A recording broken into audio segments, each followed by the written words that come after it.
Oke, Kak Silvi sebagai pengacara dari pihak Teknovi nih, gimana menurut Kakak soal perseteruan, Bang Densu dan Bang Farhat? Kan kemarin Bang Densu nyamperin ke rumah Bang Farhat, gimana nih menurut Oke, Kakak? ya sebenarnya sih ini hal yang biasa ya, tapi diperbesar sama juga dengan ketika Farhad menyerang Novi ya secara pribadi beserta RD Law gitu.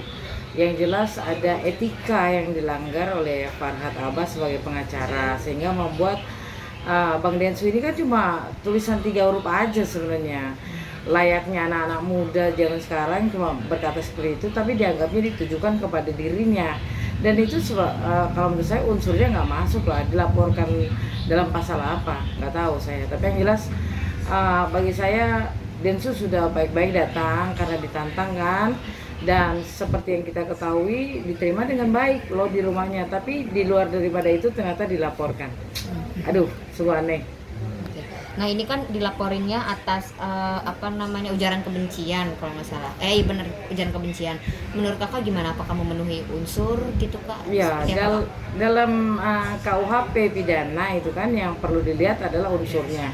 Ketika bicara apa mengetik 3 huruf itu, saya rasa nggak dapat unsurnya ujaran kebencian di mana. Kalau benci kan misalnya aku benci kamu, kamu jahat kan gitu. Kalau ini kan cuma layaknya anak muda ketika marah lah, cuma kayak lah gitu ya, sama mirip kayak gitu. Jadi unsurnya nggak masuk sih. Oke. Tapi menurut dirimu sendiri Kak dari laporan ini apa ya menyelesaikan perseteruan nggak sih Kak? Maksudnya kan mungkin Bang Farhat merasa dirugikan gitu Kak. Gimana? Ya, sebenarnya kalau dilihat rugi merugikan, ya memang masuklah UU ITE itu ya, siapa yang merasa dirugikan. Tapi menilai kerugiannya di mana? Toh justru Farhat ini yang pertama kali menantang Densu. Kemudian Densu mendatangi rumahnya, kan seperti itu. Nah, kemudian ketika sudah terjadi malah saling salaman, tapi di luar panggung ternyata dilaporkan. Kalau mau melaporkan sih saya dibilang Tarzan, nenek, rambut pirang. Nah, itu saya bisa laporkan, itu masuk loh. Itu ujaran kebencian, ya, menyesatkan, dan memang ada niat saya untuk melaporkan juga sih. Oh iya. Ya, Waduh. Oke, kalau untuk oh ada sahabatnya Bang Farhat juga nih yang mungkin sesama lawyer juga ya, mau pasang badan lah gitu, mau menghajar balik Bang Densu. Gimana menurut kamu sih sampai sejauh itu gitu Kak? sekarang kan begini, kita nih pengacara punya yang namanya kode etik, KEP namanya. Di situ dijelaskan bahwa fungsi pengacara ini officium nobile, ya, profesi yang terhormat. Nah, ketika bicara terhormat ini tujuannya bukan karena kita orang hukum kemudian kita kayak preman semena-mena benci orang, kemudian semena-mena mengatakan sesuatu hal seperti kayak jagoan gitu. Nah, saya kadang bingung kok, pengacara hari ini Anda itu preman apa pengacara? Kalau pengacara kan harusnya memberikan edukasi hukum yang baik. Contoh aja ketika ada seseorang katanya diduga melakukan tindak pidana, ya, alih-alih melaporkan malah membunuh karakter orang seperti yang terjadi kepada Novi ya, dituduh memakai narkoboy dan sebagainya dan sebagainya. Dan itu bagi saya adalah hal yang tidak mengedukasi dan tidak mendidik. Kak, punten sorry. Nah, cakep. Nah, ini yang terbaru kan kabarnya kemarin Pak Agus mau pakai BPJS lagi tapi nggak diterima. Maksudnya sulit lah ditolak BPJS-nya dan akhirnya mau menghubungi pihak Novi lagi. Gimana nih Kak? Mungkin udah ada omongan dari pihak Novi atau seperti apa langkahnya? Ah, jadi memang panjang sekali ceritanya ya. Oke. Kalau dari pihak Novi sendiri dari awal tahu bahwa itu peruntukannya pengobatan mata Agus, kan begitu ya. Novi ini bekerja ada dasar hukumnya. Dasar hukumnya Undang-Undang Nomor 9 tahun 1961 tentang pengumpul uang dan barang. Nah, sebagai yayasan penyelenggara yang sudah sah secara legalitas hukum, itu diwajibkan untuk diaudit oleh akuntan publik. Auditnya itu berupa apa? Berupa angka otomatis ya, uang masuk keluar dan peruntukannya. Dan kemudian ada perintah dari peraturan Kemensos nomor 8 tahun 2021, itu di pasal 25 ayat 2 huruf D dan huruf E. di mana sebagai yayasan wajib untuk memberikan laporan atas uang masuk dan keluar, dan huruf E itu wajib mendokumentasikan. Jadi saya rasa aneh sekali ketika bicara ini uangnya Agus. Ada berapa juta Agus di Indonesia nih, ya. Yang jelas ini untuk pengobatan Agus, itu tagline-nya loh, subjek hukumnya pengobatan mata Agus. Makanya para donatur memberikan sebagian rezekinya untuk didonasikan untuk pengobatan mata Agus. Dan karena juga ada inisiasi dari Novi untuk mengangkat ini, dan kemudian orang kasihan kepada Agus dan mau mendonasikan. Tapi kalau dibilang uangnya Agus itu salah besar. Bukan uang Agus. Jadi rekening Agus ini hanya sekedar penampungan uang donatur, ya, penampungan. Dan ketika penampungan ini artinya yayasan sebagai penyelenggara itu memberikan pelimpahan kepada rekening Agus, tapi pada kenyataannya di dalam perjalanannya uangnya itu digunakan untuk hal-hal yang di luar daripada peruntukannya. Itu ada loh di semua pasal di Permensos ini kan. Nah, peruntukannya untuk pengobatan Agus, tapi pada kenyataannya untuk peruntukan hal yang lain. Artinya ada sesuatu hal yang janggal yang pada akhirnya dibatalkannya rekening penampungan uang ini. Apakah itu boleh? Boleh. Dasar hukumnya apa? Dasar hukumnya Undang-Undang Nomor 9 Tahun 61, kemudian Undang-Undang Yayasan Nomor 16 Tahun 2001 yang dirubah menjadi Nomor 28 Tahun 2004, dan juga Permensos Nomor 8 Tahun 2021. Di situ ada yang namanya administrasi hukum tentang yayasan gitu. Kak, artinya kalau pihak Pak Agus ini mau meminta kembali gitu ya untuk pengobatan, menagih lah gitu, gimana nih bantuannya, gimana akhirnya dari yayasan Teknovi dan donatur mau nggak membantu Agus kembali akhirnya? Itu gimana langkahnya, Kak? Sebenarnya kan begini ya, ini uang itu bukan uang sengketa kok, ya.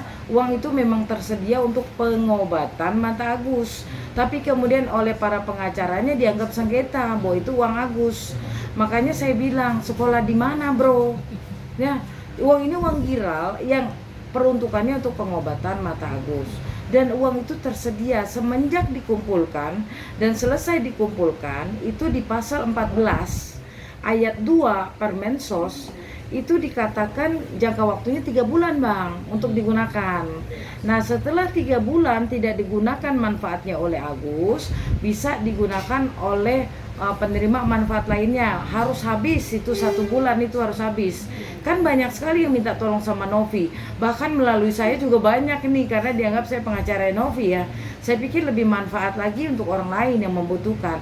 Cuma saja Novi tetap membuka diri untuk Agus, untuk ayo datang ke pengobatan, mau dimanapun akan diberikan. Bahkan kemarin itu sudah ada jadwal cangkok mata senilai 1 miliar. Kemudian kelopak mata 100 juta sudah disiapkan, tapi pihak Agus sulit dihubungi, sehingga akhirnya didelay. Jadi untuk Agus sendiri ginilah, saya mengajak Agus ya, untuk mari kita sama-sama tabayun ya, untuk sama-sama mengobati mata Agus. Itu yang paling penting sebenarnya. Tapi Gus, mohon maaf, Agus memberikan kuasa kepada pengacaranya yang membuat Novi dilaporkan. Ada 2 laporan pidana. Laporan pidana pertama tentang pencemaran nama baik, pasal 27 dan pasal 45 UU ITE, pasal 310 dan 311 KUHP. Kemudian di laporan yang kedua pasal 369 KUHP, yaitu pemerasan. Saya rasa kembali kepada niat baik. Pengacaranya yang suka di TikTok itu mengatakan bahwa harusnya ada upaya damai tapi melaporkan. Lantas tambahan ada laporan kedua, ini upaya damai atau mau meledek? Ya, karena kalau upaya damai, kalau sudah ada laporan ke polisi, apalagi ini adalah delik aduan absolut, itu semestinya harus orang yang melaporkan yang mencabut gitu. Upaya damai hanya bisa dilakukan yang disebutnya kalau udah di kepolisian RJ, restoratif justice. Ya saya rasa itu tidak baik lah, karena ujung-ujungnya nanti ya minta ganti rugi juga. Pada uang ini dari donatur itu adalah hal yang harus Novi perjuangkan dan Novi pertahankan, karena di situ ada moral dan hukum yang harus Novi jaga. moral terhadap para donatur yang selama ini membantu Novi, dan ada administrasi hukum yang harus ditanggung yayasan dan Novi sebagai pengurusnya gitu. Artinya Kak, dengan permintaan rengekan Pak Agus kembali ini masih didiskusikan sama pihak Teknovi dan donatur untuk lanjut mengobati Ya. Pak Agus atau seperti apa? Sebenarnya tidak ada diskusi, yang kita mau Agus ada niat baik, cabutlah laporannya Gus. Masalah pengobatan Agus itu tidak ada urusannya dengan para pengacaranya Agus, karena para pengacaranya Agus kewenangannya sesuai surat kuasanya kan hanya melaporkan Novi pencemaran nama baik dan 369 pemerasan. Sementara pengobatan ngapain pakai pengacara? Agus datanglah ke Novi, ya kan? Terus dengan niat baik, ayo diantar kok sama Tenovi. Tapi yang jelas laporan yang sudah masuk juga harus pertanggungjawabkan Agus, karena Agus memberikan wewenangnya kepada para pengacara tersebut. Jadi hanya Agus yang bisa mencabut laporan itu. Jadi kembali kepada niat baik, Agus mau cabut nggak? Kayak gitu. Oke. Artinya akan dibantu lagi setelah dicabut gitu ya Kak intinya? Ya enggak juga sih, kembali kepada niat baik. Agus niat datang baik. dong. Okay. Ini uangnya tersedia tapi tidak bisa semena-mena diberikan kepada Agus, karena ini bukan uang Agus kok.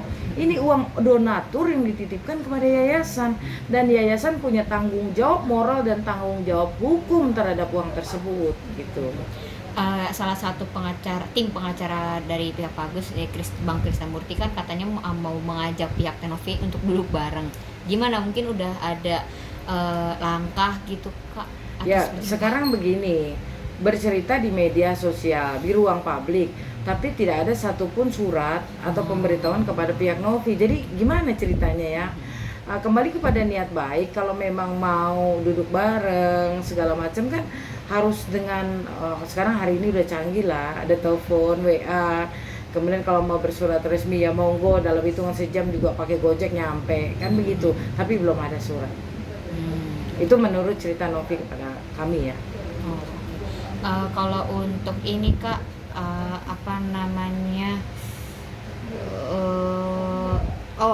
mereka mau membawa Pak Agus akhirnya berobat ke luar negeri si Bang Farhad dan Bang Krisnamurti. Gimana menurut dirimu Kak? Ya bagus, saya senang juga dengarnya gitu kan. Artinya kemarin-kemarin semestinya sudah diobatin, udah dapat agenda untuk cangkok, tapi terhalang dengan sengketa uang tersebut. Nah kemudian ada dari Bang Farhad, Bang Krisnamurti mau berbuat baik, alhamdulillah saya senang dengarnya. Oke Kak, mungkin pesan untuk Pak Agus dulu. Ya Pak Agus, saya turut prihatin atas apa yang terjadi dengan matanya Pak Agus, dan saya mengajak Pak Agus untuk tabayun. Tenovi tetap pada pendiriannya untuk menjalankan perintah undang-undang agar uang ini untuk pengobatan mata Pak Agus. Saya berharap Pak Agus memahami hal tersebut, dan saya juga meminta Pak Agus yang sudah mengkuasakan kepada para pengacaranya untuk juga menilai bahwa laporan yang sudah masuk itu mau kemana, mau diapain gitu. Jadi ada kepastian hukum untuk Tenovi, karena Tenovi adalah pekerja sosial, mohon jangan diganggu untuk hal-hal yang tidak penting seperti ini, karena uang itu tetap tersedia untuk pengobatan mata Agus. Oke. Terakhir Kak, mungkin pesan untuk pengacara-pengacaranya Pak Agus yang berseteru lah saat ini. Sebenarnya sih bagi saya nggak ada perseteruan ya. Masing-masing pengacara itu punya hak dan kewajiban terhadap kliennya, hak hukum.